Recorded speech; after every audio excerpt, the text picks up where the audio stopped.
guys, it's CT with CT's Touch Horses /dogs. Check this out, man. I got a couple of my guys over here today that I'm gonna be able to show a little video, man. You know, I've posted a few videos of Q. I ain't posted nothing in a long time. You know, Q is a family dog of mine. He's my personal dog. I don't spend a whole lot of training.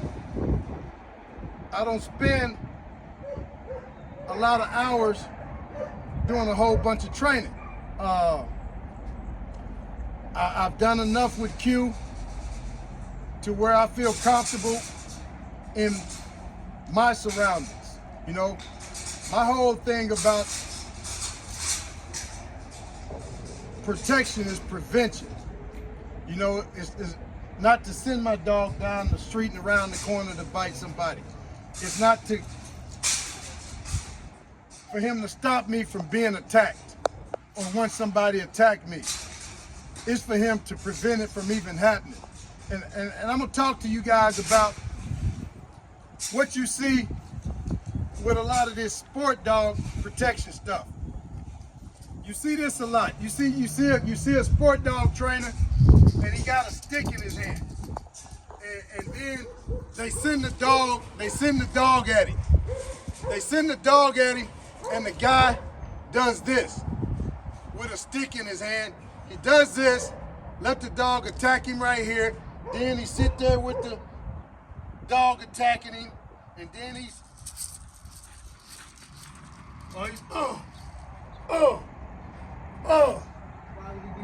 You know, who does that? Who does that in real world? If they're building protection dogs, and if they're training these protection dogs, and there's a guy standing there with a stick in his hand, and if you're training this dog, why not train that dog to go for the weapon? If I got a stick in my hand, I'm gonna fuck your dog up. If you send your dog to me, I'm gonna fuck your dog up.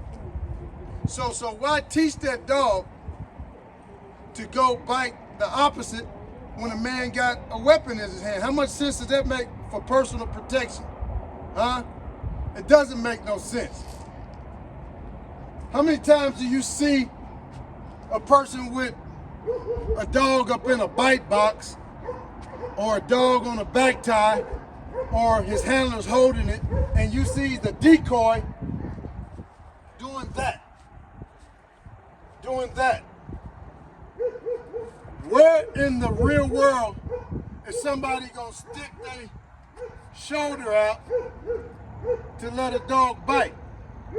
Where do they do that at? Where do you see somebody sticking an arm out for a dog to bite? Where do they do that at? So, that sport dog training, guys, you people that's wanting a family protection dog, don't get caught up into that sports stuff, man. It don't make a lot of sense. Make it make sense to why you gonna send your dog at me with this stick and he's gonna go for this. Make it make sense and tell me how many guys you know gonna stand out there and do this. Make it make sense for a guy to catch your dog and sling your dog. Make it make sense. It don't make sense, guys. So I'm gonna do a few demonstrations with Q here in a minute, and I'm not gonna have no guy standing by me, shaking my hand, rubbing my dog, shaking my hand, rubbing my dog, because I'm not gonna put myself in no situation like that. So I'm not fit to train to that, because there's not gonna be never in life where somebody's sitting there shaking my hand, rubbing my dog, and I gotta worry about that same person shaking my hand attacking me. Where in life am I going? I'm not gonna be in that situation. So you're not gonna see me doing that shit. I do personal protection dog shit that may happen around the house. Again, my dogs is to prevent an attack.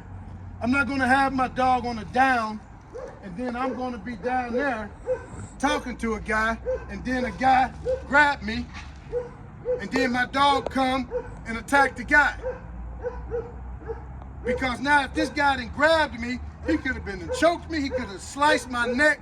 So what I want my dog to do is be right there with me to keep that guy from even thinking about wanting to put his hands on me. My protection is all about prevention. Again, you guys that's looking for protection dogs, quit going to these sport trainers looking for protection dogs. I'm not bashing their training because they're great trainers. They do good training. But that shit is for the show field. Huh? If you got a guy with a gun in his hand, your best bet is to try to escalate and get out of there. Ain't no use to sending your dog to somebody with a gun in his hand and you and your dog get shot. Huh? Now, if he was going to go get a gun, go get a weapon, that's different. But if he has a weapon in his hand, then I'm really not trying to put my dog or myself in that situation, guys. So all I'm saying is, make it make sense when you're trying to get you a personal protection dog. Quit going buying these sport dogs for these personal protection dogs. Now, I'm gonna come right back and I'm just gonna show a couple of situations, and my dog is about prevention. And I'll speak it out as I go. Now, my videos are unedited, unrehearsed. Hell, I ain't seen these guys, the two guys that I got over here with me. Hell, look at my area right here. It ain't scratched up. I ain't done no bite work. I ain't done no training. I ain't worked no dogs. These guys ain't been over here fucking with me, working with no dogs. But we're gonna do a couple of scenarios because I got some haters, man. I got some haters. Will your dog bite? If you're a trainer and if you're looking at my dog in those videos and you can't tell that my dog will bite you, you got somebody to you ain't no fucking real. trainer. You got somebody to tell them that they're real. You got that right. They fist to see that it's real. But you ain't no trainer. Will he bite? You know, some of the times the shit y'all say lets me know that y'all don't know what the fuck y'all talking about. Excuse my language, man. I get kind of passionate about this because there's so much misguided information out there, you know? So much misguided information. You got a man laying on the ground and the dog's chewing him around, you know? Man, that's not what we want from our protection dogs. I'm gonna show you guys in a minute what we want from our protection dogs. I'll be right back at you.